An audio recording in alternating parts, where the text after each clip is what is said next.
सिम्मी को एक रिश्ते के रूप में दोस्त मिला था। हिंदी कहानियन में पढ़े कौन है वो सिम्मी का दोस्त। सिम्मी दीदी आप बिल्कुल चिंता मत करो, मैं सच का पता करके रहूंगी। जब पायल ने ऐसा कहा तो सिम्मी को तसल्ली हो गई और उसने चैन की सांस ली। पायल और सिम्मी दोनों ही देवरानी जेठानी कम और सहेलियां ज्यादा लगती थी। पायल थोड़े तेज स्वभाव की थी और वहीं सिम्मी शांत और सरल स्वभाव की थी। दोनों की आपस में खूब बनती थी।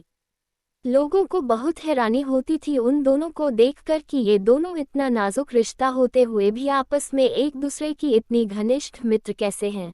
जब लोग पूछते तो पायल जवाब दे देती कि सासू माँ की 5 बहुएं हैं, उनमें से मैंने अपने लिए सिम्मी दी को चुना है। उसका ये जवाब सुनकर सिम्मी को बहुत गर्व होता कि उसे भी कोई इतना प्यार कर सकता है, जहाँ किसी को 2 मिनट उससे बैठकर बात करने तक की फुर्सत नहीं थी।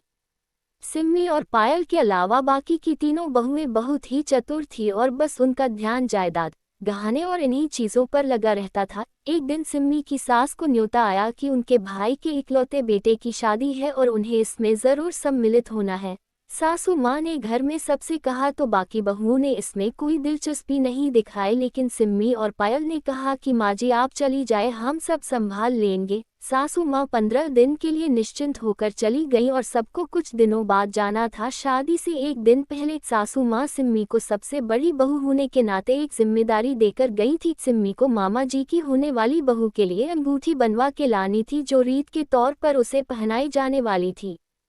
जब उनके घर पहुंचे तो सिम्मी ने वो बैग जिसमें अंगूठी थी उसकी जिम्मेदारी बाकी की 3 बहुओं को दी। क्योंकि वहां पहुंचते ही उसकी बेटी की तबीयत खराब हो गई तो वो उसे देखने में व्यस्त हो गई। तीनों बहें इतनी लापरवाह थी कि बैग को भूलकर वो शादी में सम्मिलित होने आई बाकी की औरतों के कपड़े देखने में व्यस्त हो गई। घर के किसी नौकर ने वहां रखे सारे बैग स्टोर रूम में रख दिए ताकि किसी को परेशानी ना हो और वहां ताला लगा दिया।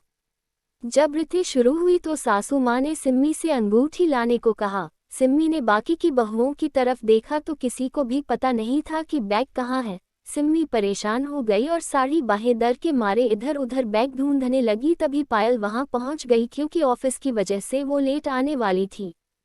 जब पायल को सारी बात का पता चला तो उसने सिम्मी को आश्वासन दिया और सासू माँ को जाकर अपनी अंगूठी जिसे वो पहली बार पहनने वाली थी दे दी। सासू माँ ने अंगूठी पहले देखी नहीं हुई थी तो वही होने वाली बहू को पहना दी। उस समय वो मामला संभल गया पर वहां से तुरंत आकर पायल ने सारी बहुओं को खूब खरी खोटी सुनाई और बैग ढूंढने के लिए कहा और साथ ही कहा कि अगर बैग नहीं मिला तो मैं सासू माँ को बता दूंगी। इस डर से सब बैग ढूंढने लगे और एक बहू ने स्टोर रूम की खिड़की से देखा बैग अंदर रखा है।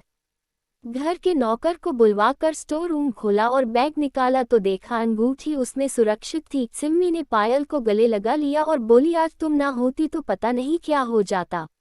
मैं क्यों नहीं होती दीदी, ऐसा क्यों कह रही हो। अब कम से कम ये अंगूठी तो मुझे पहना दो वरना नामित को पता चल गया कि वैलेंटाइन पर जो अंगूठी उन्होंने मुझे दी थी वो मैंने आगे सरका दी तो खूब गुस्सा होंगे। सिम्मी ने हंसते हुए कहा हाँ हाँ क्यों नहीं, इसकी असली हकदार तुम ही तो हो। कहानी कैसी लगी कमेंट में ज़रूर बताएं। हमारे चैनल से जुड़े रहने के लिए सब्सक्राइब करें।